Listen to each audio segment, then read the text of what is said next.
GORD, also known as gastroesophageal reflux disease, is one of the most prevalent gastrointestinal disorders. Some stats show that up to 15% of individuals have heartburn and or regurgitation at least once a week.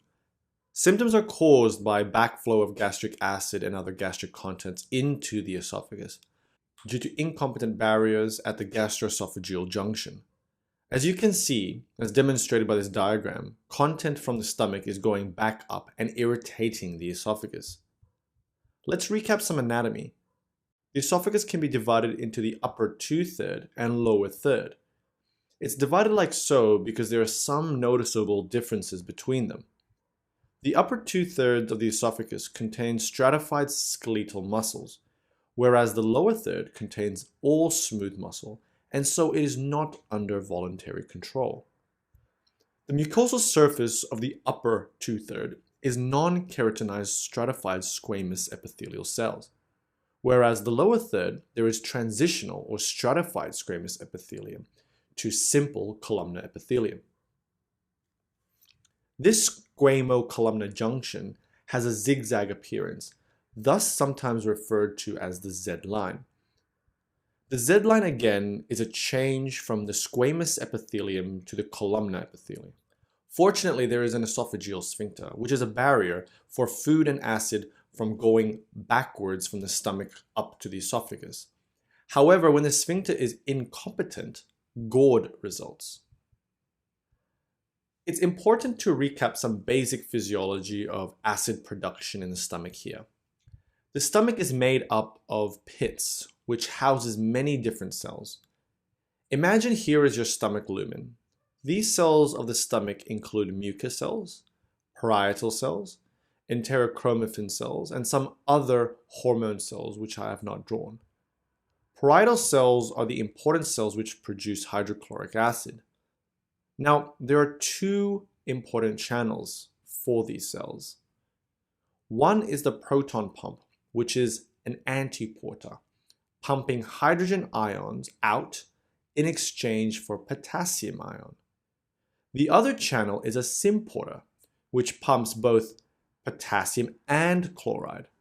Thus, with hydrogen and chloride in the lumen, this forms hydrogen chloride, which helps in digestion of food. Many things can stimulate parietal cell activity and thus stimulate acid production. These include enterochromaffin cells, which release histamine. Histamine binds onto histamine receptors on parietal cells, stimulating hydrochloric release. So that was some basic gastric physiology. When the lower gastroesophageal sphincter is compromised due to a variety of factors, GORD results, or reflux disease results. These factors include things that increase intragastric volume pressure. And these things include chronic coughing, large meals, and delays in gastric emptying.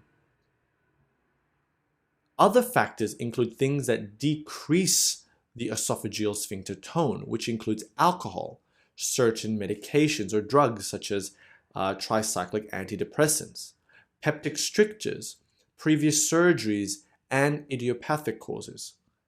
Scleroderma is also another important cause of lower esophageal sphincter incompetency. Scleroderma is a condition characterized by thickening of tissue.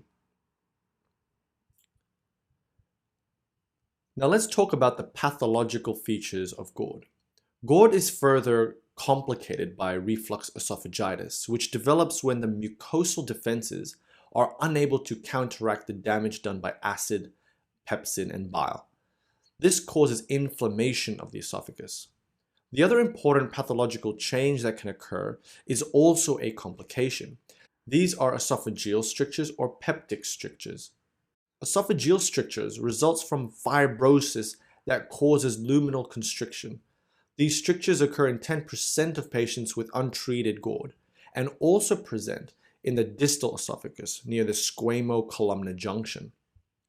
The clinical presentation or the classic presentation signs and symptoms of GORD, reflux disease, is a classic heartburn and angina type pain, worse after meal and worse lying down.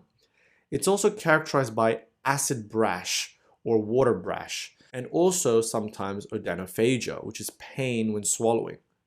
Reflux into the pharynx, larynx, and tracheobronchial tree can cause chronic cough, laryngitis, sinusitis.